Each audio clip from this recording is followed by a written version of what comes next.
Though John Gruden and Chucky are not directly related, there are some real family ties in the NFL. Take the Raiders' Akbar Gbaja-Biamila and the Packers' Kabeer Gbaja-Biamila. The two brothers grew up in Los Angeles, where we recently took them back to their roots at Crenshaw High School.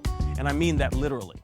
This was me back in the days. I don't know if you would have dated a guy like me at the time. I had, thick glasses. They used to call me Urkel and everything. I was skinny and, wore tight pants. I know it doesn't look like me, but that is me. I'm telling you, let me ask you, you think I was attractive right here?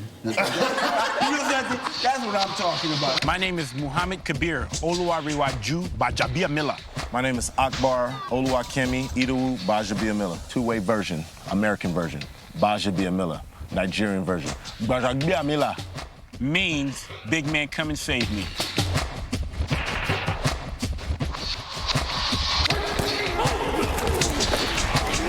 My parents was born and raised in Nigeria, Lagos, Nigeria.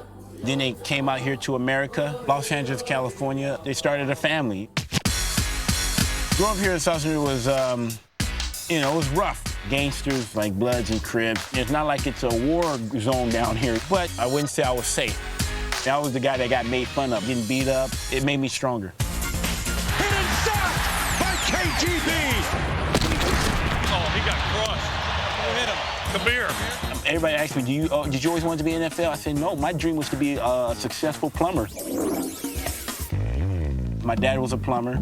If you got a call, the people's face was just stressed. They was kind of sad, like, man, my toilet's not working, my thing is not, whatever's not working. And then when my dad left, they had a big smile on their face. He always told me you have to learn business. So I said, I went to my school. He said, we don't really have a business class, but there is a program called Food from the Hood. The Food from the Hood program began in 1992, and just shortly after the Los Angeles uprising. After the riots, a lot of us couldn't really walk through the neighborhoods. Our parents were sort of protecting us. It started with a biology teacher and her students as extra credit. Our teacher said, okay, you guys can come in on Saturday and clear out the lot behind the building infested with weed. It just became this big event every Saturday. Just come to school. We would say, we might as well start like a little company, and sell the produce on the side. This is really different. This has got to be a banana tree. Guys, I'm telling you, where's the sage? No sage, tomatoes. Yes, a banana. We got a rainforest back here. Here, rooster, rooster, rooster, rooster. Oh, so now they don't stay in the cages anymore? No.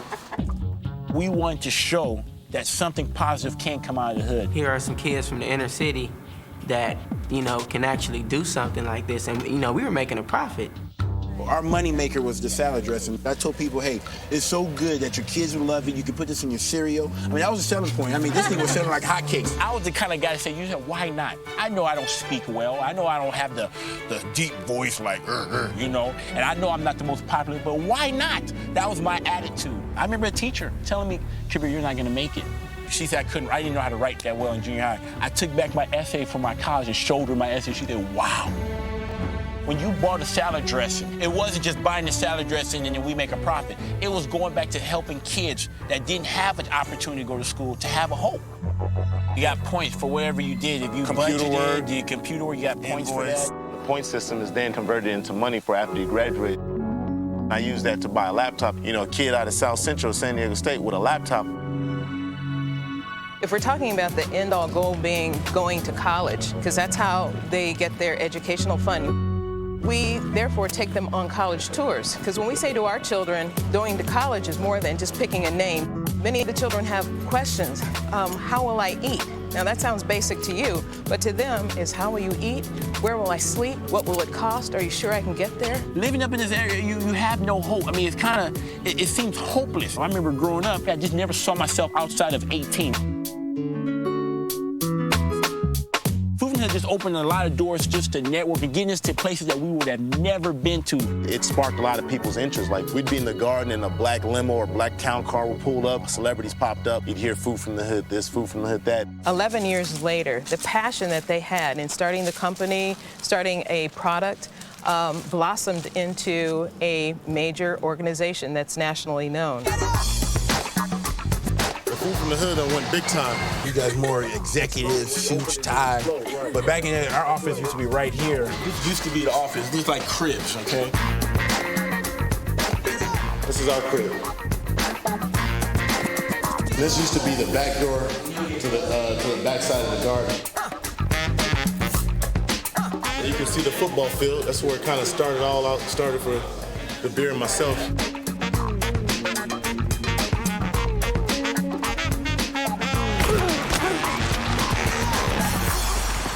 I'm in Oakland now, and I'm going down all the different stores, and I'll see a Food from the Hood. You know, I know we only buy a certain amount of shelf space, but whenever I go to the store, I just kind of look over my left, look over my right, and I'll create 5 and 6 rolls. So they'll be like, man, this is a high-rolling company. They don't have it in Wisconsin, you know, so I need to...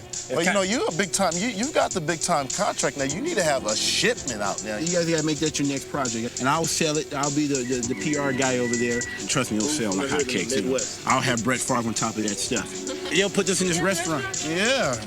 Brett Favre Steakhouse. And guess what name of the street is on? Brett Favre Pass. If I ever become 3-time MVP, I don't think I can name a street out there because it's too long, you know. I don't think if I want to go to Gbaja-Biamila Lane, you know. Let's go to another street. It's shorter. Let me. What I love is their original slogan, plant a seed, watch it grow, is definitely the nature of this whole program. The seeds are the youth, and watching them grow through a 3-4 year program into wonderful adults that give back to their community is indicative of Akbar and Kabeer coming back and giving back. That was instilled in them through this program.